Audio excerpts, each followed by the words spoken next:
At 0147 hours, operators at a Ukrainian launch site kicked off the mission, striking the Kirishi oil refinery parked 1,000 kilometers deep in Russia's Leningrad region.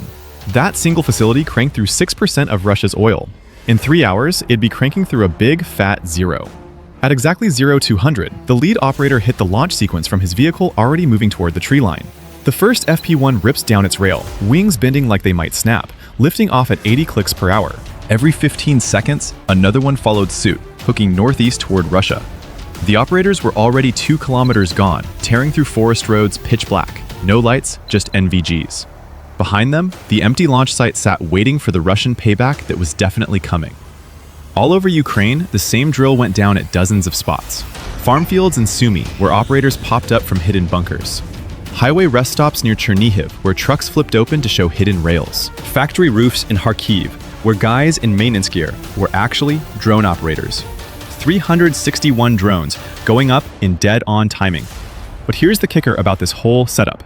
The Kirishi package was launching last, even though it had the longest haul. They'd burn extra fuel hauling ass at 200 clicks, while drones hitting closer targets cruised at 150. This backwards game plan meant all 361 would show up in the same 20-minute window. Moscow, Bryansk, Smolensk, Rostov, Kirishi, everything getting smoked at once. Russian air defense brass would have to pick and choose what to save. What went down next showed why their whole defense playbook was busted from the start. Russian podlet radars in occupied Donetsk caught the launches in seconds. These radars track a baseball at 60 clicks out. 35 drones climbing might as well have been signal flares. The data shot straight into Russia's air defense grid. Computers in Moscow started running the math for intercepts. Fighter pilots across Western Russia ran to their aircraft, but they were about to discover their entire defense doctrine had a fatal flaw. You see, Russia built their air defense to stop American B-2 bombers worth $2 billion. Their S-400 missiles cost $5 million each. Their fighters burn 10 grand of fuel per hour. But these FP-1 drones cost $50,000 to build. The economic math was breaking Russian doctrine. Fire a $5 million missile at a $50,000 drone, let it through, and risk a $1 billion refinery. Every option meant losing. Couple that with the fact that the FP-1 navigates using systems that can't be fooled. The primary receiver tracks both GPS and GLONASS satellites simultaneously. If American satellites say, "You're here," but Russian satellites say, "You're there," the drone knows someone's lying. But the clever part is the backup. Terrain contour matching. The drone's radar altimeter constantly measures ground elevation, comparing it to stored topographic maps. Even with both satellite systems jammed, the drone reads the shape of the Earth itself to know exactly where it is. The engine powering this weapon? A Chinese two-stroke you can order online tonight for $500. It produces 6.5 horsepower burning regular gasoline, giving exactly 1,600 kilometers range. Ukraine didn't develop exotic military technology, all ground clutter. At that height, radar bounces off everything: trees, buildings, cars, making electronic static that hides small stuff. Plus, the Earth curves. Radar goes straight, but the planet bends. At 50 meters up, a drone disappears from ground radar past 30 clicks. Physics doing the work for them. But here's why this formation was slick as hell. Each height layer beat a different Russian defense. High Mugen 5s would wake up the S-400s and S-300s, big strategic gear built for bombers. Middle UJ-22s would pull fire from tactical stuff. The low FP-1s would ghost through the gaps. And the vertical spacing meant no single missile could nail multiple targets. A missile going for something at 3,000 meters can't hit squat at 50 meters same time. Belarusian MiG-31 interceptors scrambled from Baranovichi Air Base. Their Zaslon M radars are among the most powerful ever fitted to fighters, designed to track B-52 bombers at 300 kilometers. But that power became a weakness. The radar uses narrow pencil beams, optimized for high-altitude searches. Trying to find tiny drones at treetop level with a MiG-31 is like using a sniper scope to swat mosquitoes. The pilots locked onto the high Mugen 5s immediately, but doctrine required visual identification before engaging. By the time they confirmed legit 20-kilo warheads, others just wait to fly the same. Their mission? Eat missiles from Buk and Tor systems right in the face, draining Russian ammo before the real attack hit home. The FP-1 strikers dropped to 50 meters, vanishing into what radar guys call hostile intent. The real strike package had opened a 40-kilometer gap. The decoys were working perfectly, pulling interceptors high while strikers slipped through low. But the drones had just entered the densest air defense network on Earth. Ahead waited the S-300 battery near Tikhvin with its infamous cheese grater radar. But what the Ukrainians knew that the Russians didn't was that this unstoppable radar had exactly one weakness. At 0400, the package approached Tikhvin, 200 kilometers from Kirishi. The S-300's 9S-19 M2 radar, the cheese grater, began tracking them. This radar seemed unbeatable. It frequency hops across the X-band 100 times per second. 8 gigahertz, 12, 10, 9. Never the same frequency twice. You can't jam it, because by the time you react, it's already moved. But Ukraine had discovered its fatal flaw during previous strikes. Every 10 seconds, the system must recalibrate its frequency hopping sequence. For exactly 500 milliseconds, it stops transmitting. Half a second of blindness every 10 seconds. If you knew when that happened, you could disappear. One Mugen 5 climbed to 5,000 meters, deliberately triggering the radar. The S-300 engaged immediately. A $3 million 9M82M missile against a $50,000 drone. But in the 2 seconds before impact, the doomed drone transmitted the radar's timing pattern to the swarm refinery perimeter at 0618, walking straight into the Derivatia PVO's kill box. Russia's brand new point defense system, sitting on a juiced-up BMP-3 chassis by the main gate. Its 57mm autocannon already dialed in on the incoming birds. This wasn't your standard flak setup. This monster was custom-built to mulch drone swarms exactly like this. The PVO spits programmable fuse shells, but here's what makes it brutal. A laser rangefinder nails exact range to each target, programming every shell as it leaves the tube. The shell spins and counts, detonating at the exact calculated range, not on contact, but right in the target's face. Each blast throws 200 tungsten balls in a 10-meter kill bubble. The drone flies into a shrapnel cloud it never saw. The system's computer was already running what they call barrage mode, overlapping kill spheres at staggered ranges, 300 meters, 250, 200, 150. Its destruction provided the synchronization data they desperately needed. 27 seconds later, when the radar entered its reset gap, the remaining drones dove to 10 meters altitude. For half a second, they were invisible. When the radar resumed, they'd vanished into ground clutter. The operators saw ghost returns, maybe birds, maybe atmospheric anomalies. Without solid tracks, they couldn't engage. The swarm had slipped through during the blindness window, but they just entered Russia's electronic warfare zone, where GPS itself would betray them. The Pol-21 system activated, using a technique called meaconing, recording real GPS signals and rebroadcasting them with delays. The drone's receivers showed them over empty fields, when they were actually over cities. 5 minutes of position data, all lies. But in the words of Monty Python, it was but a scratch. The FP1 switched to backup navigation, magnetic heading, combined with counting power line crossings. Each major transmission line between the border and Kirishi was a waypoint, 7 lines total, following the Moscow-Petersburg energy corridor. The drones were literally navigating by counting infrastructure that couldn't move or be spoofed.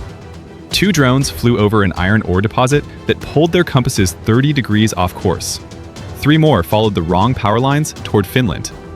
But the lead drone's power line count matched expectations. It was on course for Kirishi.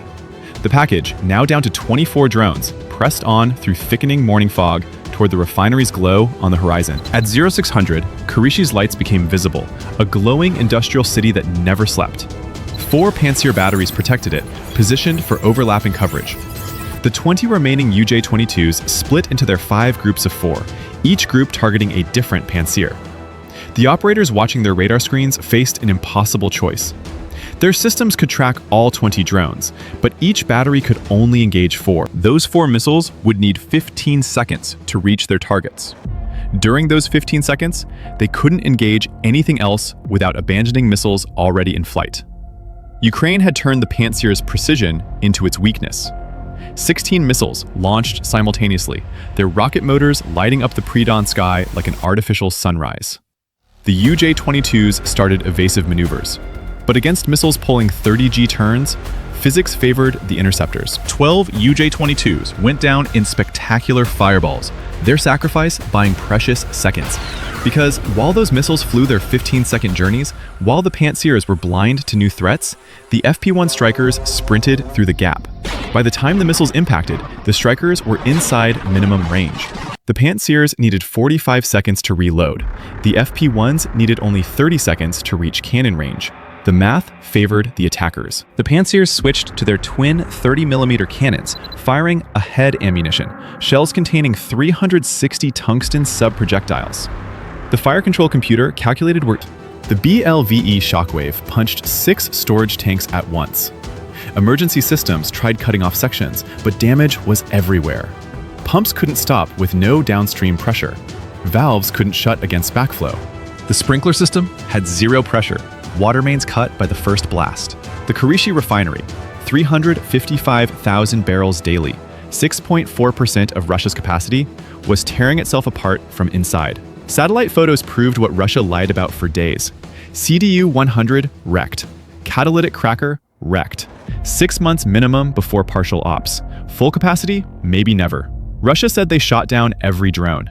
The firestorm you could see from orbit told what really happened. Bye for now. A 3-dimensional meat grinder nothing could penetrate. The barrel started tracking up, lining up the lead drone at 200 meters. But the PVO's engineers had hardwired a safety feature that was about to screw them. Below 100 meters, the tungsten could shred the refinery itself. Tanks would leak, chemicals would spill. The system meant to guard the facility could torch it instead. The safety was burned into the code. No override, period, even in combat. The PVO lit off at 0618. First shell popped 200 meters from the lead bird, too far to hurt it, but showed the pattern. Second shell at 180 meters. The computer was walking rounds in. Third would connect. The lead FP-1 tried diving, but damaged controls lagged. Third shell detonated 8 meters out. They took hobby shot parts and turned them into strategic weapons. The warhead, though, was military grade.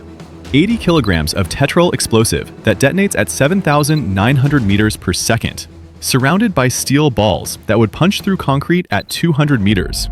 By 0215, the strike packages had merged into one massive swarm heading east.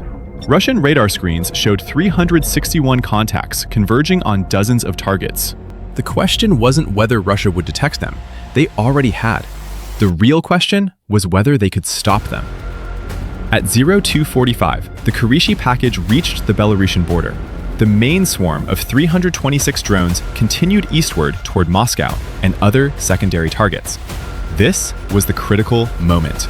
35 drones peeled north, threading between Belarusian defenses and Russian interceptors. If spotted right then, split off from the main swarm, they'd be dead meat.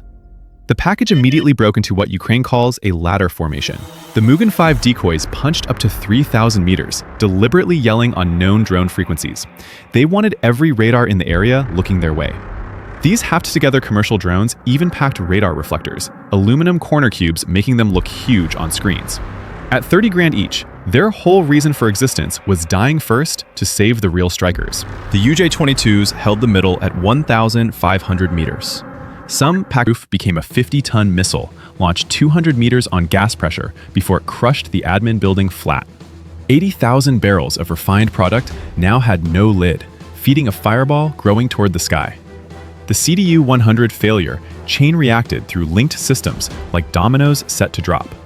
The fractionator column, cut off from feed, had catastrophic pressure loss. Liquid hydrocarbons at 380 degrees flash-changed phase. A BLEVE,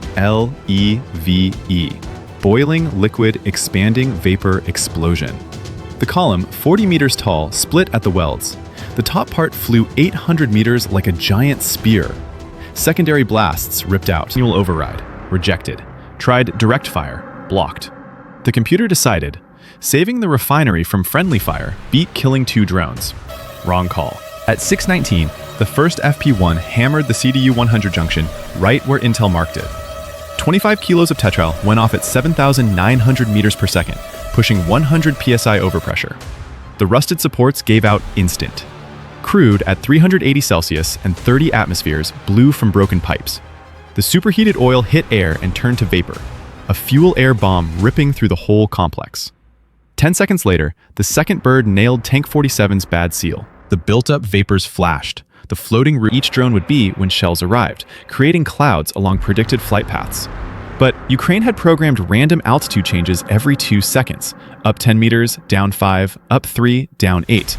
No pattern for the computer to learn. The predictive targeting was firing at where drones should be, not where they were. 3 FP1s flew into tungsten clouds and disintegrated. Another caught the edge. Half its wing gone, but somehow still flying. The gyroscope compensating frantically. 6 FP1s cleared the cannon envelope at 500 meters from the refinery. The Pantsers couldn't depress their guns any lower without hitting their own positions.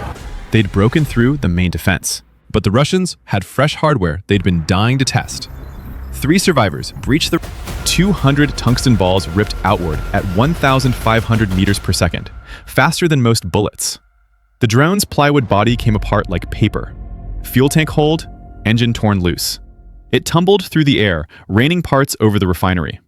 Second drone hit 120 meters. The PVO's barrel tracked smooth, following perfect. At 110 meters, still shooting. At 105 meters, 1 round chambered. At exactly 100 meters, the system locked up. The barrel froze cold. That last shell went off harmless above the diving drone. The operator could see them clear, track them perfect, but the computer said, no way. He punched 200 tungsten balls ripped outward at 1,500 meters per second, faster than most bullets. The drone's plywood body came apart like paper. Fuel tank hold, engine torn loose. It tumbled through the air, raining parts over the refinery. Second drone hit 120 meters. The PVO's barrel tracked smooth, following perfect. At 110 meters, still shooting. At 105 meters, 1 round chambered. At exactly 100 meters, the system locked up. The barrel froze cold. That last shell went off harmless above the diving drone. The operator could see them clear, track them perfect, but the computer said, no way. He punched